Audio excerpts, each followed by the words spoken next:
Hey travelers, we're back. Thanks in advance for watching. My name is Jackie, a Canadian travel advisor and founder of Prince of Ventures, travel agency based in Canada. Thanks for watching. Please like the video and subscribe. If you're looking to inquire about booking a trip, email us at travel@princeadventures.com. It would be our pleasure to be of support.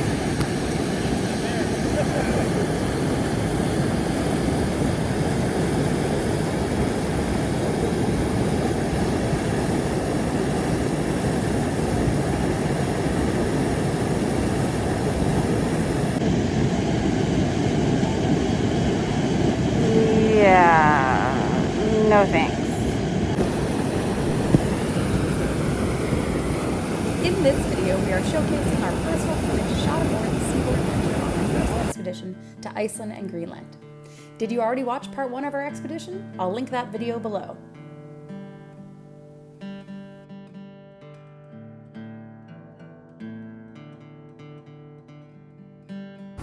So you can see the way that glacier is shaped. It's actually going down a pretty steep hill. That's why it's jagged like that. Yeah. If it was a small, smooth hill, that would be... While you take in some of what we captured on footage, I'd like to share some polar expedition travel planning tips. But first, enjoy some fun as guests, including us, take on the polar plunge. Want a picture for Burley?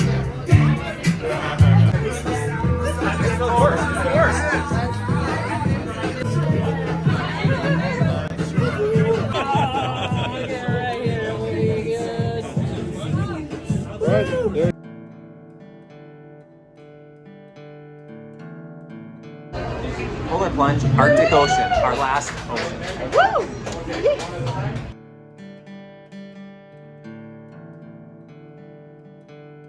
We're diving, right? Are we ready? 3, 2, 1.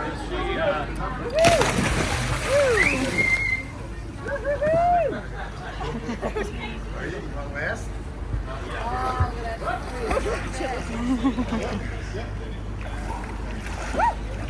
You said that was their last station? Sorry? Thank you. Our last ocean. Amazing. Well done.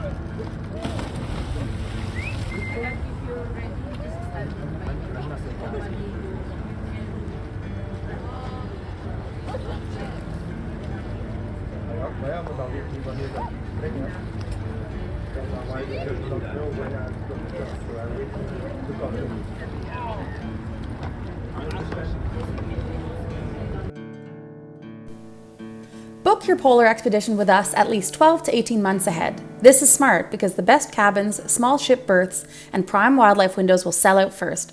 Once booked, later, about 11 months prior to sailing, early airfares are also easier to secure.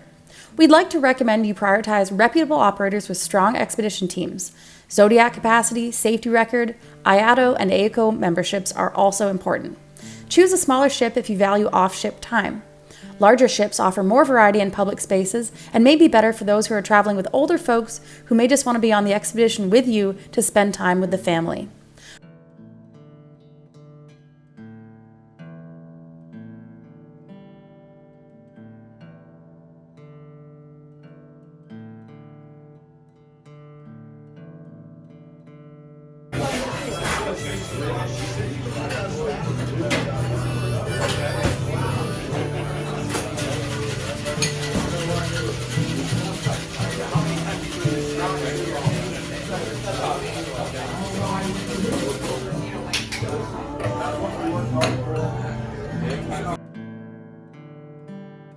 For those curious about wave and swell conditions potentially interfering with their vacation, select a mid-sized ship, a suite in the middle of the ship, and a lower deck cabin or suite for stability.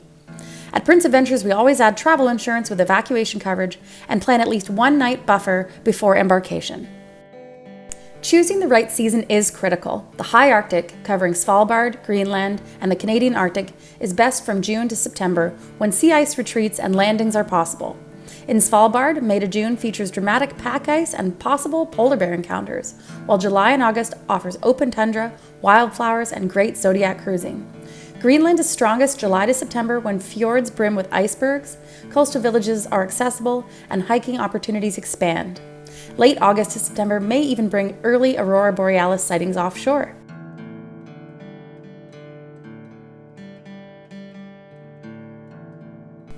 One of the absolute highlights for me during our time spent in Greenland was the sheer size and scale of the fjords we cruised into. Isn't it just majestic? Another highlight I always enjoy on expeditions is meeting the expedition crew. It's a highlight to be able to hear and listen to their expertise and really get a sense of place, knowing that they have been spending so much time of their training and history there. Places, some towns and settlements, just a bit away from the town and settlement, they usually build like a shelter because they would like to have a view over the sea and see if they can find any seals. Oh wow. So back in the day when they got bad weather as well, they will also make a shelter and maybe make it also overnight. Back to thinking about timing for your expedition with some more information I'd like to share. Norway's fjords are ideal from May to August. June brings peak waterfalls, July and August warmer weather and calmer seas, while March and April coastal voyages highlight lingering snow with a chance of northern lights pre or post sailing if you are further north.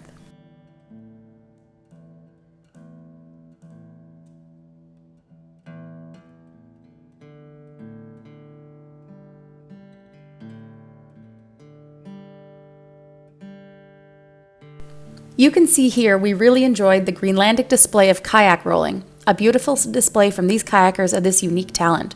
What a treat to be able to view them here before we departed onwards on our expedition. Greenland's first inhabitants were ancient Paleo-Inuit cultures who arrived around 2500 BCE, followed by the Norse settlers led by Eric the Red in 986 CE. The Norse colonies disappeared by the 15th century, leaving Greenland to the Thule people, who are the ancestors of the modern Inuit and the current population. Danish colonization began in 1721, leading to Greenland becoming a territory of Denmark.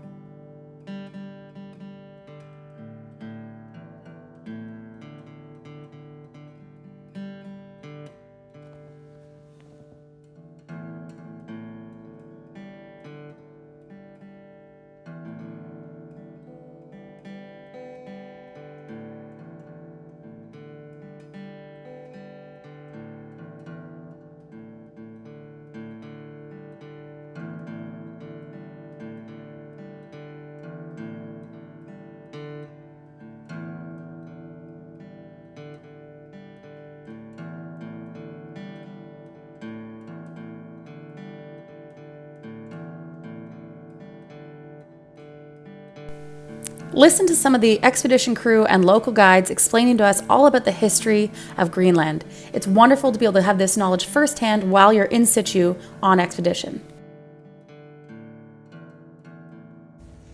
And I'm gonna welcome you into our place. And we of course became a part of the UNESCO World Heritage Site back in 2017. But the application process was actually sent off back in the 90s, so it has been a very long process. A lot of political stuff behind it as well. And today we have 5 component areas, and this one is the third, where we have of course Brattahlid, where Erik the Red lived, which was the political capital, and Gardar, the religious capital, on the other side.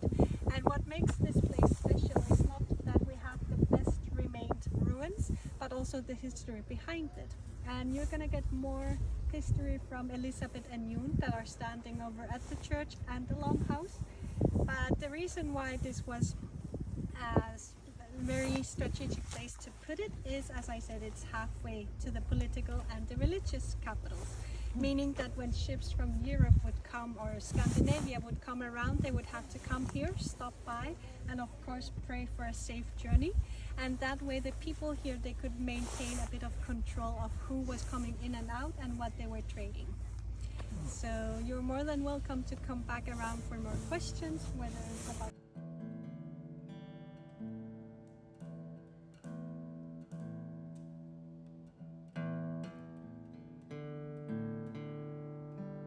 questioning whether or not it was a legal marriage afterward, but they had sailed from Norway to Iceland in 1406 and gotten blown off course, and they got stuck here for 4 years. So they were here until 1410 when they finally returned home to Iceland. And one of the men returned home to find that his wife had remarried because she thought he was dead, and so it was very difficult questions had to be asked. But that was the wedding that took place here was the last known event in North Greenland.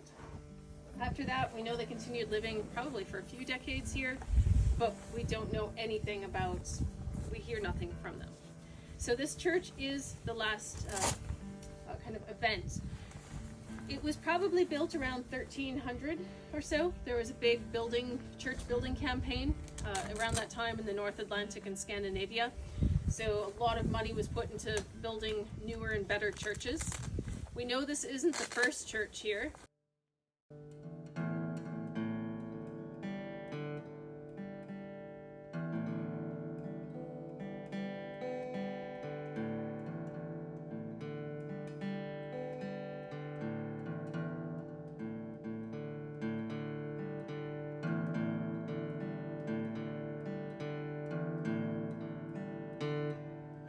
Darkness, stars, and wakes imagination. Silently the senses abandon their defenses.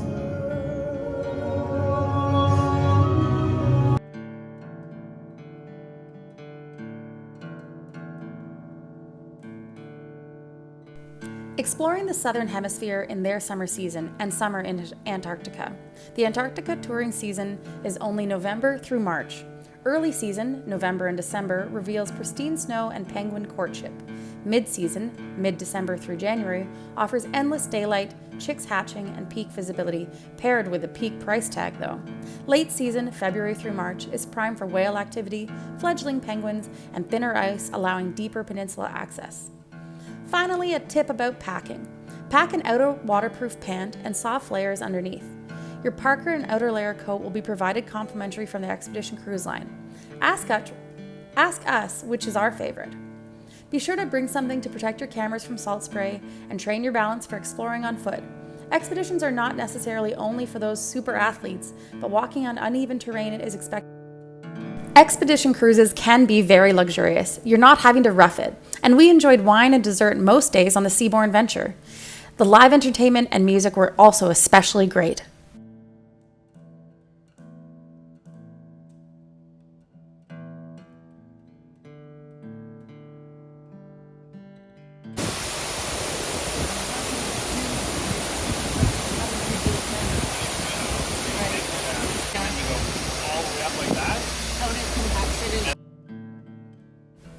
Another reminder we like to share, bring seasickness remedies, especially for the Drake Passage when you're sailing to Antarctica.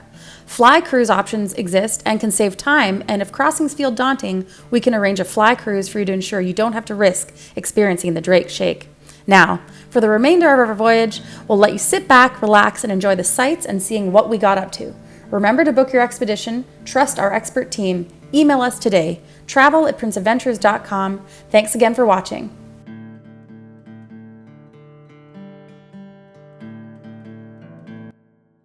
If I've been out till 2:45, would you lock the door? Will you still leave me, or will you still feed me when I'm 64?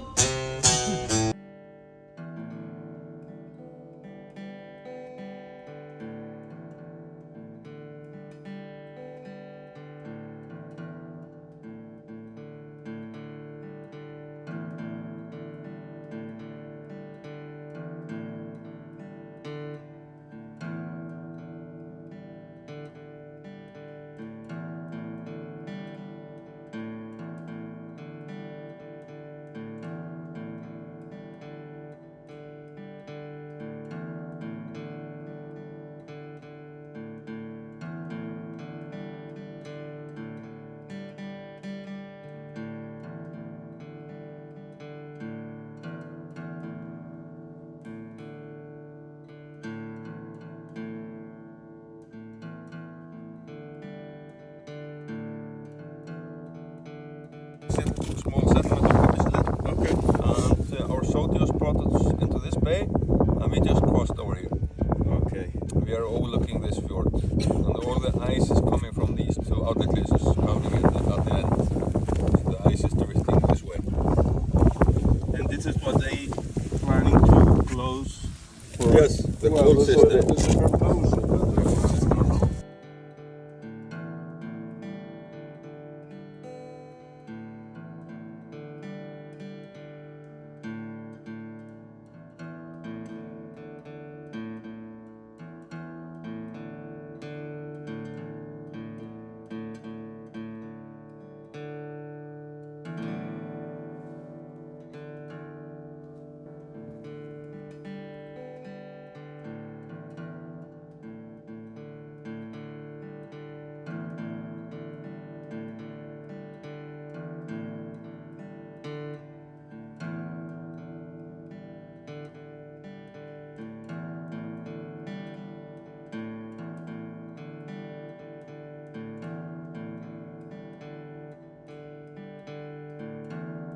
is a fee.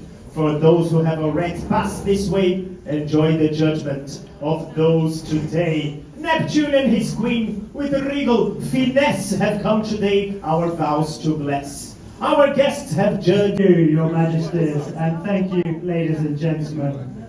King Neptune, we are honored all that you have come to answer our call. Our vessel and guests now chart a bold course to cross the Arctic Circle with courage and force. Freshly got food this morning. Very nice. These trials, your and you must initiate the pledge. And please respond after me.